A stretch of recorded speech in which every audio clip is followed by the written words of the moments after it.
Hai semuanya, Assalamualaikum, apa kabar? Semoga semua dalam keadaan sehat. Hari ini aku, Ratri Oktaviani, mau bikin insert cheese brownies tapi yang versi kukus. Rasanya super nyoklat, super ngeju, dan ini teksturnya super moist. Mau tahu gimana prosesnya? Yuk simak videonya sampai selesai. Oke, langsung aja kita mulai. Pertama, kita akan siapkan bahan A, siapkan dulu wadahnya, siapkan ayakannya, lalu masukkan 200 gram tepung terigu. Aku pakai protein sedang ya teman-teman. Kemudian masukkan 50 gram bubuk coklat. Semakin bagus kualitas dari bubuk coklatnya, itu rasanya nanti akan semakin enak. Jadi, teman-teman harus memilih yang good quality ya. Kemudian masukkan seperempat sendok teh baking powder, setengah sendok teh soda kue. Kemudian semua bahan kering ini akan kita ayak sampai nanti teksturnya lebih halus dan juga tidak ada yang bergumpal.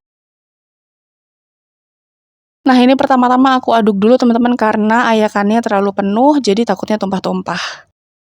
Kalau sudah, lakukan hal yang sama sampai bahan keringnya selesai diayak ya.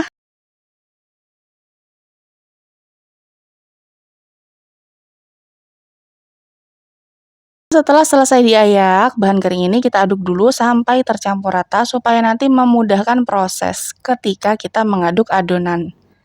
Oke, kita siapkan dulu bahan B yang terdiri dari 300 ml air panas. Masukkan juga 2 saset atau setara dengan 80 gram susu kental manis rasa coklat. Nah, yang ini opsional, teman-teman boleh menambahkan pasta coklat. Ini tuh fungsinya supaya nanti dia lebih nyoklat dan juga lebih pekat warna coklatnya. Tapi kalau misalnya teman-teman nggak punya, boleh di-skip kok. Sekarang ini tinggal diaduk aja sampai tercampur rata. Kalau udah, sementara kita sisihkan dulu ya. Nah, kita sekarang akan membuat adonan utamanya. Siapkan wadah bersih, kemudian masukkan 1 butir telur. Aku pakai yang ukurannya sedang. Kemudian tambahkan dengan 200 gram gula pasir. Ini boleh dikurangin kalau misalnya teman-teman agak kurang suka manis ya. Kemudian tambahkan juga dengan setengah sendok teh vanili cair, boleh diganti dengan vanila bubuk. Oke, sekarang semua bahan ini akan kita mix. Di sini aku menggunakan whisker aja. Kita mix sampai gulanya agak larut dan warnanya berubah menjadi pucat. Oh iya, buat teman-teman yang baru aja mampir ke channel YouTube aku, minta tolong subscribe-nya dan juga nyalakan lonceng notifikasinya supaya nanti kalau aku upload video terbaru, teman-teman gak ketinggalan. Dan kalau udah, terima kasih ya. Nah, balik lagi ke adonan, ini gulanya sudah mulai larut dan juga warnanya sudah mulai pucat ya teman-teman, bisa dilihat kalau dari dekat. Selanjutnya kita akan masukkan bahan B teman-teman, yaitu bahan cair. Kita masukkan secara bertahap sambil diaduk menggunakan whisker seperti ini. Di proses ini nanti tujuannya juga akan melarutkan gulanya ya teman-teman. Kita aduk aja sampai tercampur rata, sampai semuanya selesai dimasukkan.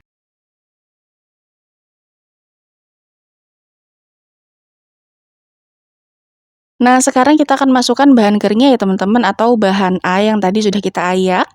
Masukkan secara bertahap, di sini aku bagi menjadi 2 tahapan, tujuannya supaya nanti proses pengadukannya itu bisa lebih mudah dan lebih cepat larutnya. Jangan sampai ada yang bergumpal, kita aduk aja terus pakai whisker sampai teksturnya atau sampai konsistensi adonannya seperti ini. Ini sudah tercampur semua ya teman-teman, tepung dan juga bahan cairnya. Selanjutnya kita akan masukkan bahan-bahan terakhir yaitu 50 ml minyak sayur dan juga ditambahkan dengan 100 gram margarin yang sudah dicairkan atau sudah dilelehkan. Nah, margarin ini boleh diganti dengan minyak ya teman-teman. Jadi total minyak yang kita pakai kalau misalnya nggak pakai margarin itu totalnya 150 ml. Kemudian kita aduk aja sampai tercampur rata. Ini memang agak susah awalnya. Diaduk aja terus sampai benar-benar menyatu dan tidak ada minyak atau margarin lagi yang masih terpisah.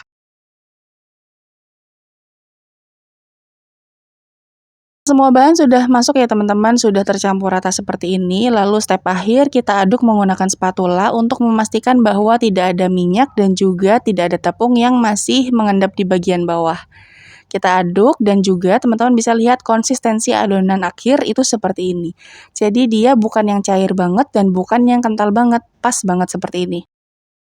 Nah, sekarang kita akan resting atau istirahatkan adonan ini sekitar 10 menit.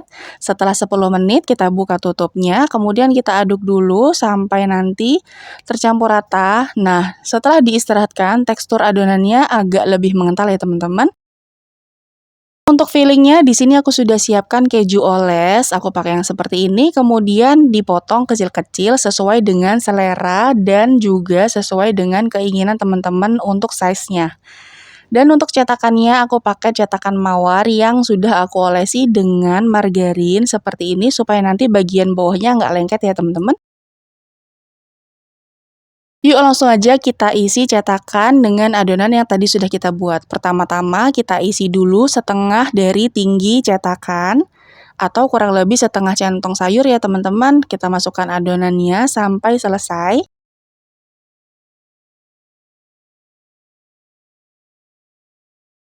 Setelah selesai, kita akan masukkan keju oles di bagian tengah seperti ini. Tipsnya supaya keju olesnya lebih mudah diletakkan di bagian tengah adonan, teman-teman boleh simpan dulu di dalam kulkas kejunya. Jadi dia tuh teksturnya agak lebih mengeras ya, jadi lebih mudah dimasukkannya. Kemudian tinggal kita isi lagi adonan sampai penuh atau kurang lebih 3/4 dari tinggi cetakan ya teman-teman. Jadi total dari satu cetakan ini itu kurang lebih sekitar 1 centong sayur. Atau disesuaikan aja dengan tinggi cetakan yang teman-teman pakai ya, karena kan pasti berbeda-beda. Nah, di sini aku sudah siapkan panci kukusan, airnya sudah mendidih, uapnya sudah banyak, tapi menggunakan api kecil ya teman-teman. Selanjutnya kita akan kukus selama kurang lebih 15-20 menit atau sampai kuenya matang. Di sini aku pakai api kecil. Dan teman-teman bisa lihat ini dia hasilnya, tapi memang sebagian ada yang terbuka seperti itu, kejunya kelihatan, tapi itu sama sekali nggak masalah. Terus di kukusan yang kedua aku coba bener-bener pakai api kecil, dan hasilnya seperti ini teman-teman. Nah kalau yang pertama tadi, uapnya itu banyak banget karena aku memanaskan airnya menggunakan api sedang cenderung agak besar.